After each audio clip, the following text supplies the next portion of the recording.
I'm Lee Adkins. I am a senior project manager for MedSource. I've been with them for about 2.5 years now. I went to school at UNC Chapel Hill. I majored in biology with a minor in chemistry.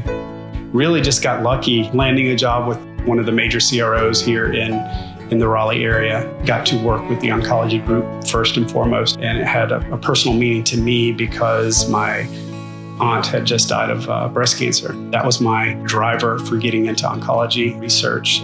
It's been my love ever since. What brought me to MedSource was that they were a smaller company, really focused on the clients, the niche of oncology, which was my specialty.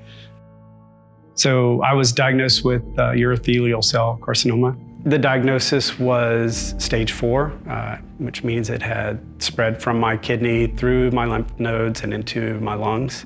I processed it and I knew it before I ever had the final diagnosis, just because I've read enough reports and read enough research and know how to read scans. So when they released these things to me, I kind of read them. So I just looked at my wife and said, I have kidney cancer. I have kidney cancer. It was a very difficult thing to say out loud. MedSource has just, from minute one, just been fantastic in helping me. Kelly Coker was just phenomenal and working with me, saying, what can we do? How can we support you? A lot of people have come to me and said, I can't imagine going through what you've been through and continue to work the whole time. And how did you do it and what drives you? I wish I had a better answer other than I just wanted to be normal.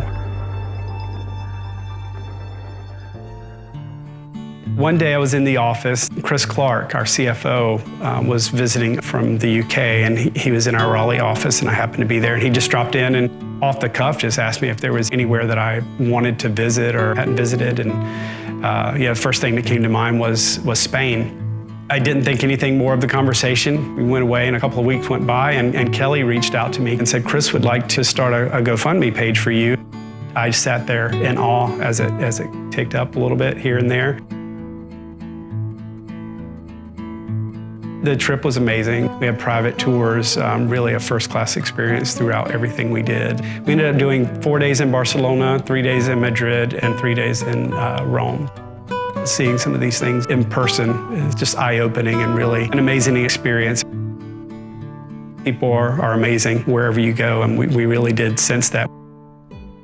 One big thing that my wife and I kind of did when we started going through the process and I realized how weak I was becoming was to continue to walk, continue to get outside. We would walk down to the end of the street and touch the pole, and that was our milestone for the day.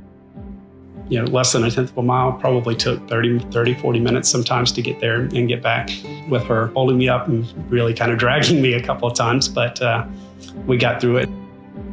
Thankfully, I'm glad to say at this point, the disease is fairly indolent, meaning it's not really growing. My body is keeping it in check. Not quite what they call remission, but it's a good place to be. It's a little over a year now, and we continue to walk down there a couple of times a week and touch the pole just to keep us grounded and not let us forget the additional time and life that we've been given. So now it only takes me about 5 minutes to get to the pole and back. So it's pretty, a lot less strenuous. I do have a different appreciation for clinical research now.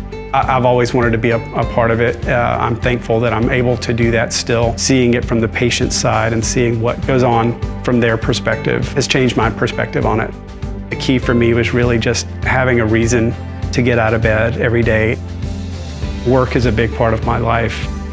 Continuing the research and continuing this fight to find a cure for cancer is a big motivating factor for me.